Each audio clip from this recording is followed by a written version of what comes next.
Last year हमने एक video बनाया था 5 म्यूचुअल फंड्स बेस्ट फॉर 2023, जिस लिस्ट पे आप लोगों ने बहुत ट्रस्ट दिखाया है, इसीलिए हम फिर से 2024 में एक वीडियो लेकर आ रहे हैं जिसमें हम आपको 5 बेस्ट म्यूचुअल फंड्स फिर से सजेस्ट करेंगे इस साल के हिसाब से।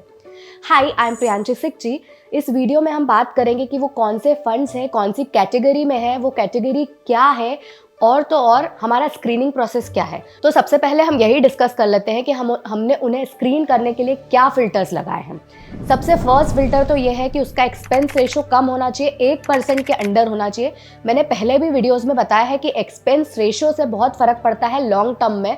आपको लगेगा सिर्फ 1% का तो खर्चा है या 2% का ही तो खर्चा है, बट ऑन एन एवरेज जो रिटर्न होता है वही चेंज हो जाता है अगर आपका एक्सपेंस रेशो ज़्यादा होता है तो। इसीलिए हमने बेसिकली उन फंड्स को डिसाइड किया है जिस भी कैटेगरी में चूज किया है, अगर उसका expense ratio on an average 1% से कम होता है तो उन फंड्स को चूज किया है जिसका रिटर्न उस एक्सपेंस रेशो के हिसाब से सही हो। सेकेंड फिल्टर लगाया है नेट असेट का। नेट असेट यानी कि कितने लोगों ने उसमें पैसा लगा रखा है, कितने करोड़ की नेट असेट है। जितनी ज़्यादा होगी मतलब उतना ज़्यादा लोगों का ट्रस्ट है उस फंड पे, उसको हमने फिल्टर आउट करा है। नंबर 3 हमने देखा है कि उसका रिस्क कितना है रिटर्न के पर्सपेक्टिव में, यानी कि सिर्फ रिटर्न्स कोई गारंटी नहीं होती। पास में अगर अच्छे रिटर्न्स हैं बट उस रिटर्न को पाने के लिए अगर उन्होंने रिस्क बहुत ज़्यादा ली है तो किसी साल अगर रिटर्न अच्छा नहीं आया तो आपकी तो रिस्क बढ़ जाएगी। इसीलिए वैसे रिटर्न्स जो रिस्क एडजस्टेड है उसको देखा गया है। 3 साल के रिटर्न, 5 साल के रिटर्न और 7 साल के रिटर्न एंड रिस्क का कंपैरिजन किया गया है। चौथा फिल्टर लगाया गया है कि जिसका अल्फा रेशो ज़्यादा हो, यानी कि अगर मार्केट में कोई उसका बेंचमार्क है तो उस बेंचमार्क से उसने कितना रिटर्न ज़्यादा दिया है। फॉर एग्जाम्पल, अगर निफ्टी 50 इसका बेंचमार्क है और निफ्टी 50 ने 15% रिटर्न दिया है और अगर इस पर्टिकुलर फंड का 5 अल्फा है यानी कि इसने 20% रिटर्न दिया है, तो हमेशा अल्फा ज्यादा होना चाहिए। तो जिन फंड्स का अल्फा ज्यादा है हमने उन्हें चूज किया है। नेक्स्ट फिल्टर लगाया गया है जिसका शार्पे रेशो भी ज्यादा हो। शार्पे रेशो का मतलब होता है जो रिस्क फ्री सिक्योरिटीज होती है मार्केट में उससे कितना रिटर्न ज्यादा है, तो ऑब्वियसली शार्पे रेशो भी हायर एंड पे होना चाहिए, वो फिल्टर हमने लगाया है। इन सारे फिल्टर्स को लगाने के बाद हम फंड टाइप्स पे चलते हैं, उन्हें समझते हैं और उसमें वो फंड बताते हैं कि वो कौन सा फंड सिलेक्ट हुआ है इतनी स्क्रीनिंग के बाद। नंबर 1 हम बात करेंगे स्मॉल कैप फंड की। अभी ना बहुत सारे लोग बोल रहे हैं कि स्मॉल कैप में इन्वेस्ट करने का ये सही टाइम नहीं है क्योंकि स्मॉल कैप फंड्स अभी बहुत प्रीमियम पर है, यानी कि बहुत महंगे मिल रहे हैं।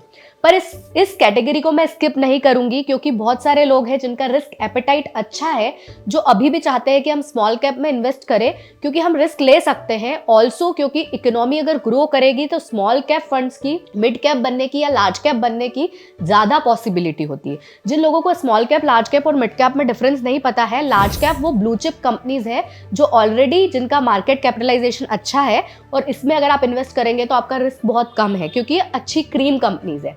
मिड कैप कंपनीज वो है जो स्मॉल से मिड तक पहुंची है, मतलब इनमें भी पोटेंशियल है पर इनमें रिस्क जो होती है वो मीडियम लेवल पे होती है। स्मॉल कैप फंड्स वो फंड्स है जिसमें स्मॉल कैपिटलाइजेशन वाली इंडस्ट्री है। ये अगर बड़ी बनी तो बहुत बड़ी बन सकती है, बट अगर इनका पोटेंशियल यूज नहीं हुआ तो फिर आपका फंड रिस्क में जा सकता है।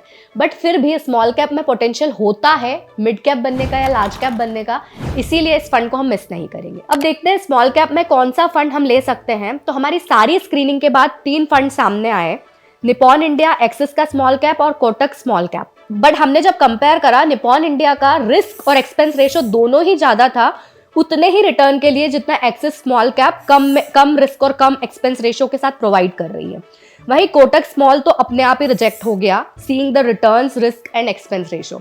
इसीलिए यहाँ पे विनर है एक्सिस का स्मॉल कैप फंड। और एक्सिस का स्मॉल कैप फंड ही लास्ट ईयर भी हमारी लिस्ट में था, तो अगर आपने तब इन्वेस्ट किया है तो आप इसको कंटिन्यू कर सकते हैं। अब सेकंड फंड टाइप है फ्लेक्सी कैप फंड। अब फ्लेक्सी कैप फंड क्या होता है? Flexi cap fund basically large, mid और स्मॉल में फंड मैनेजर के हिसाब से फ्लेक्सिबिलिटी होती है कि अगर लार्ज में वो 50% डालना चाहे तो 50% डाल दे, 50% स्मॉल में डालना चाहे तो स्मॉल में डाल दे। और इसी की वजह से ये कॉल होता है फंड मैनेजर के पास और ये रिस्की होता है थोड़ा, क्योंकि अगर उनका आज मन है कि वो स्मॉल कैप में पोटेंशियल देखते हैं तो वो उसमें इन्वेस्ट करेंगे। इसीलिए ये फ्लेक्सी कैप फंड रिस्की तो है बट इसमें चांसेस ज़्यादा होते हैं क्योंकि फंड मैनेजर अगर अच्छा है तो वो पूरा अपना नॉलेज यूज़ करके सही सेक्टर में, सही टाइप ऑफ फंड में इन्वेस्ट करेगा और तीनों का डाइवर्सिफिकेशन हमको इस फंड में मिलेगा। अब अगर हम डिसाइड करें कि फ्लेक्सी कैप में किस में इन्वेस्ट करना है तो वी हैव सीन कि जो पराग पारिक का फ्लेक्सी कैप फंड है उसका एक्सपेंस रेशो कम है उसका रिस्क भी सबसे कम है तीनों फंड्स में से। 3 फंड्स के नाम है पराग पारिक, HDFC फोकस 30 फंड और DSP फ्लेक्सी कैप फंड। तीनों फंड में पराग पारिक का एक्सपेंस रेशियो एवरेज है। इसका नेट असेट 52,000 करोड़ का है, जो लास्ट ईयर भी अराउंड 40,000 करोड़ का है, बट ये अभी भी उस रिटर्न को मेंटेन कर पा रहे हैं विथ कम रिस्क। 11% की रिस्क है, वहीं दूसरे फंड्स में 13% और 14% की रिस्क है। इसीलिए वे स्टिल सिलेक्ट पराग पारिक का फ्लेक्सी कैप फंड। हमारा नंबर 3 टाइप ऑफ फंड है large and mid cap fund.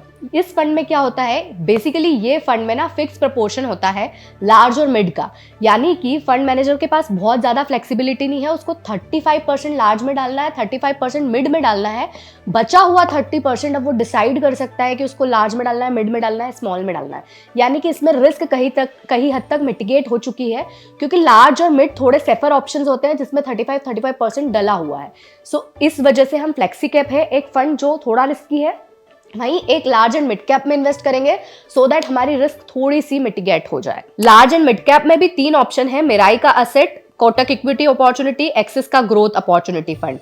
इन सब में से हमको लास्ट जो है एक्सिस का ग्रोथ, उसमें पता चला कि इट इज ओनली 5 इयर्स से ही ये है, एस्टेब्लिश्ड नहीं है, एज वेल एज इसकी रिस्क भी ज्यादा है। वहीं अगर देखें तो मिराई और कोटक इक्विटी अपॉर्चुनिटी की रिस्क कम है और रिटर्न्स अच्छे हैं। आप जिसमें चाहे उसमें इन्वेस्ट कर सकते हैं। अगर आप किसी में इन्वेस्टेड है तो उसी को कंटिन्यू रख सकते हैं, एंड अगर आप इन्वेस्टेड नहीं है then you can go for Kotak equity opportunity fund, क्योंकि उसकी रिस्क थोड़ी कम है बट रिटर्न एज मिराई ही है। नंबर 4 टाइप का फंड है ELSS टैक्स सेवर फंड्स। अब बेसिकली जिन लोगों ने न्यू टैक्स रिजीम को चूज किया है उसके लिए ELSS अच्छा ऑप्शन नहीं है, क्योंकि उनको 80C में तो डिडक्शन नहीं मिलेगा। बट अगर आप कुछ ऐसे टाइप के इन्वेस्टर हो जो म्यूचुअल फंड में इन्वेस्ट करके भूल नहीं पाते हो, तो ये कैटेगरी वैसी है जहां 3 ईयर का लॉक इन होता है। तो अगर आपको टैक्स में बचेगा या नहीं बचेगा, फिर भी आप इसमें इन्वेस्ट कर सकते हो आपके खुद के डिसिप्लिन के लिए। और इसीलिए इसमें कुछ ऑप्शंस है जो हम डिस्कस करते हैं। इसमें 4 ऑप्शंस है, कॉन्ट का ELSS tax saver, DSP ELSS tax saver, Canara Robeco का ELSS टैक्स सेवर और मिराई असेट। इन सब में जब हमने कंपेयर किया तो 2 चीजें निकल कर आई है। फर्स्ट ये कि अगर आप थोड़ी रिस्क ज्यादा लेना चाहते हो, अगर आप रिस्क टेकर हो, तो 17% की रिस्क पे कॉन्टेक्स बहुत ही अच्छा परफॉर्मेंस दे रहा है। 1 ईयर रिटर्न हुआ, 3 ईयर रिटर्न हुआ, 5 ईयर हुआ या 7 ईयर हुआ। वहीं रिस्क मिनिमाइज पे 12% पे मिराई असेट अच्छा रिटर्न दे रहा है। वो जो दूसरे 2 ऑप्शन है वो तो रिजेक्ट हो जाते हैं, क्योंकि सबसे कम रिस्क पे मिराई एसेट बहुत अच्छे रिटर्न दे रहा है, हायर एंड रिस्क पे हाई रिटर्न दे रहा है कॉन्टेक्स। तो ये 2 ऑप्शन है। आप जिस टाइप के इन्वेस्टर हो, अगर रिस्क टेकर हो तो गो फॉर कॉन्टेक्स, अगर रिस्क को आप अवर्ज करते हो तो you can go for Mirae asset. Last category है इंडेक्स फंड। इसको हम मिस नहीं कर सकते हैं, क्योंकि ये सबसे स्ट्रॉन्ग पॉसिबिलिटी है आपकी इस फंड के ग्रोथ की। वाई? बिकॉज ये ट्रैक करती है completely to the stock exchange पे जो लिस्टेड कंपनीज है, निफ्टी 50 है या सेंसेक्स 30 है, इसको ट्रैक करती है और एज इट इज कॉपी करती है उसके रिटर्न्स। मतलब इनका बेंचमार्क वही है। बेंचमार्क क्या है? एज इन वो कंप्लीटली कॉपीड है रिटर्न्स उसके। तो अगर निफ्टी 50 अगले 5 साल में 50% बढ़ेगी तो ये भी बढ़ेगी हाइपोथेटिकली। तो इसीलिए यहाँ पे फंड ना भी मैं बताऊं तो भी आप ऐसे फंड्स चूज कर सकते हैं जिसका ट्रैकिंग एरर कम हो। मतलब इसको ट्रैक करने में, कॉपी करने में जो मिस्टेक सबसे कम करे, और एक्सपेंस रेशो भी बहुत कम हो, क्योंकि यहाँ तो आपको कॉपी करना है। तो इसीलिए जहाँ ट्रैकिंग एरर कम हो, एक्सपेंस रेशो कम हो, वो कम कर सकते हैं। उसमें भी अगर आपको सजेशन चाहिए तो when you are thinking about कि मेरे को सेंसेक्स 30 को कॉपी करना है, बस 30 स्टॉक्स को कॉपी करना है, then you can go for HDFC का इंडेक्स फंड। बट अगर आपको निफ्टी 50 को कॉपी करना है तो you can go for UTI Nifty 50 index fund. I hope कि आपको 5 फंड्स अच्छे से क्लियर हुए हो और 5 फंड्स में जो सजेशन है उसके पीछे की स्क्रीनिंग प्रोसेस समझ आई हो। आप अपनी पूरी रिसर्च के बाद ही इसमें फंड्स में इन्वेस्ट कीजिए। एंड कमेंट डाउन बिलो कि क्या ये वीडियो यूजफुल था। सब्सक्राइब टू आवर चैनल अगर आपको ऐसे वीडियोस पसंद आते हो।